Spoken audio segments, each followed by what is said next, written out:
El presupuesto 2014 queda tópico de día. Recientemente se entrega oficial de presupuesto supletorio para 2014. Esta aquí está para hacer ajuste necesario para a que nos está den y así na cobertura de gasto na que mestra así den en cuestión. Pero aquí mestra incluir también recomendación de rapport de CFT, manera que cabeita indica mestra absorber a recomendación aquí den el presupuesto supletorio de 2014 mes. Por lo menos, un parlamentario tem recomendação nada novo. O parlamentário que preside a Comissão Fijo de Finanças do Parlamento, Amanda pede uma reunião que o mandatário encargado do presupuesto de Aruba.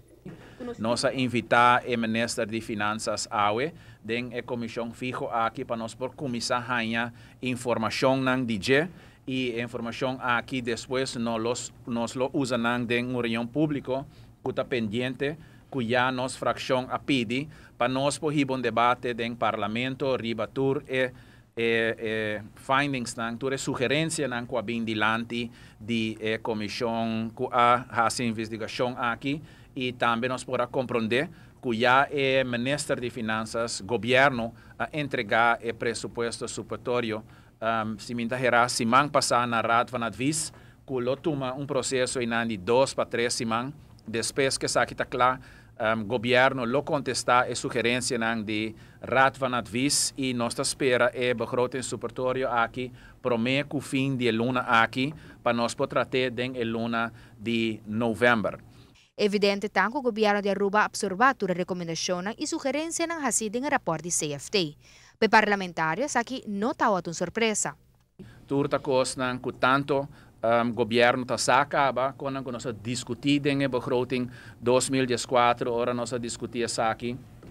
Tá tem stel posten nang abri, que agora discutir stel posten nang aqui, tá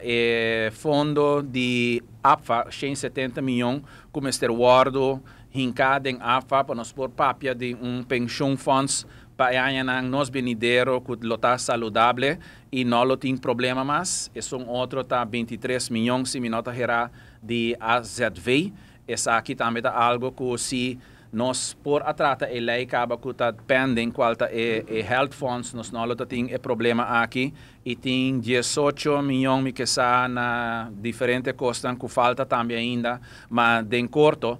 nós por lesa e tende minister nang esse man aqui e também diferente corantang editorial nang nada novo ta konan kuya nós ta acaba konan ka wardo discutido em begroting 2014 e seguro decepção pa esnang vooral oposição map ka baya fo grita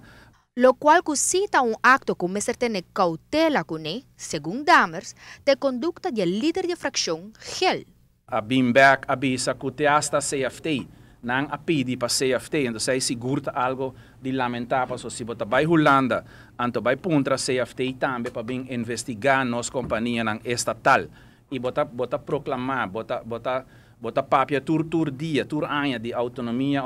mas bom está by instigar processo nang assim aqui eta seguro algo de lamentar tá traidor nang de país botinho yamanang e não tem outra palavra para coisa aqui